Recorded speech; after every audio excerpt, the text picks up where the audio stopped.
Assalamualaikum warahmatullahi wabarakatuh. Jumpa kembali bersama kami Insan Mualaf. Jangan lupa like dan subscribe channel kami, agar selalu menghadirkan video-video terbaru tentang mualaf. Ada banyak kisah mualaf yang ada di negeri, bahkan dunia ini, dan tentu saja itu terjadi karena kuasa dari Allah. Sebagian besar pun percaya akan adanya hidayah bagi orang-orang tertentu yang telah dipilih oleh Allah SWT. Nah, begitu pula yang diakui oleh dua sosok pemuka agama non-muslim uang berakhir menjadi mualaf karena mengaku mendapatkan hidayah. Mereka dulunya bahkan termasuk sebagai dua pendeta senior, yaitu Agustinus Christopher Kainama dan Petrus Kali. Tentunya keputusan kedua pemuka agama terkemuka tersebut untuk memeluk agama Islam tidaklah mudah dan menemui jalan berliku yang membuat mereka harus mempelajari ajaran Islam lebih dalam lagi.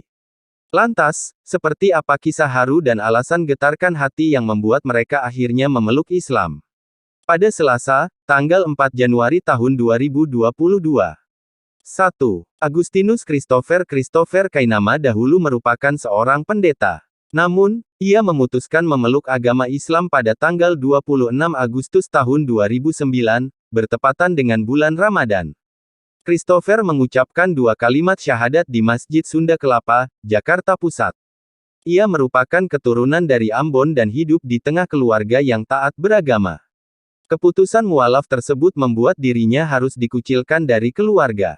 Mengejutkannya, ia mengaku keyakinannya memeluk Islam ternyata bukan karena awalnya mempelajari Al-Quran, melainkan lantaran memperdalam Alkitab sebagai kecintaan terhadap Yesus. Sebagai informasi, Christopher sudah menjadi seorang pemuka agama sejak 2005. Bahkan, dirinya pernah mengunjungi tempat-tempat suci untuk menimba ilmu agamanya dahulu. Menariknya, setelah mempelajari ilmu kitab, Christopher menemukan bahwa sosok agung yang selama ini ia ajarkan kepada jemaat ternyata tidak sama seperti dalam kitab aslinya. Sejak tahun 2000, fondasi keimanannya pun mulai runtuh.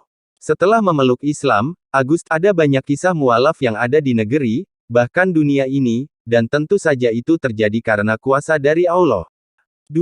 Petrus Kali merupakan mantan pendeta asal Sulawesi Tengah yang sudah bertugas selama 22 tahun lamanya. Namun, ia menyatakan memeluk agama Islam setelah mendapat hidayah dari Allah Subhanahu wa Ta'ala. Sebelum menjadi mualaf, Petrus yang berusia 55 tahun itu rupanya sering mengalami sakit-sakitan, tapi kemudian bisa sembuh.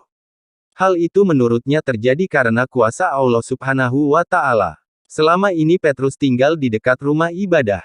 Setelah melantunkan dua kalimat syahadat dan resmi memeluk Islam, Petrus Kali pun mengubah namanya menjadi Ahmad Fikri. Selain Petrus, sebanyak 18 pengikutnya dari 6 keluarga yang merupakan warga setempat juga memutuskan menjadi mualaf.